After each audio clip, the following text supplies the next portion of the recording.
Hello guys, আজকে আমি একটি অন্যরকম ভিডিও শেয়ার করব। ছোটোবেলায় আমি আমার ঠাকুমাকে হারিয়েছি। অনেক ছোটোবেলায় কিছু কিছু স্মৃতি মনে আছে, আবার কিছু কিছু ভুলে গেছি। বিয়ের পর একজন মানুষকে পেয়েছি আমি, ইনি হচ্ছে আমার বরের ঠাকুমা। এখন ইনি আমার ঠাকুমা বেশি। উনি এমনই একজন মানুষ, ওনাকে ভালো না বেশি থাকা যায় না। উনি অনেক রাগী এবং মুডি, তবুও উনি আমাকে অনেক ভালোবাসে।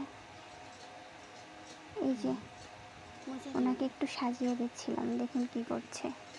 প্রথমবার উনি বলল যে এভাবে আমাকে কেউ বিরক্ত করে, আর বলছিল আমার ছেলেরা যদি দেখে বকে তখন কিন্তু তোর খবর আছে। আমি বলছিলাম না না, কেউ কিচ্ছু বলবে না, তুমি শুধু চুপ করে থাকো, আমি একটু সাজাবো আর তোমাকে ভিডিও করব। এরকম করো, এরকম করো। আরে তুমি এরকম করো।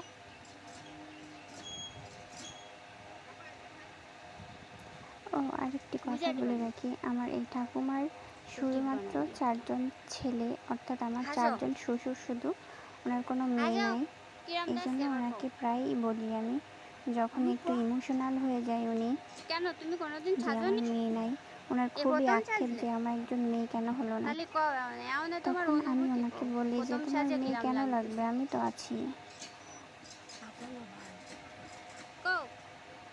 এবার সাজে তোমার কিরাম থাকতেছে, চোখে কাজল দিয়ে দেখুন দিলাম কত না, কিউট কানে লাগছে, তাই না? গলায় মালা, আসলে সে বলতে গেল না।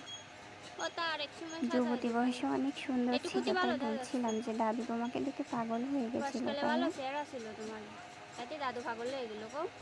শুনছি আর তখন এইভাবে মাথা নাড়াচ্ছিল। যাই হোক, দাদাও অনেক হাই শ্রদ্ধা, অনেক ভালোবাসা হাই। ঠাকুমা, ধন্যবাদ।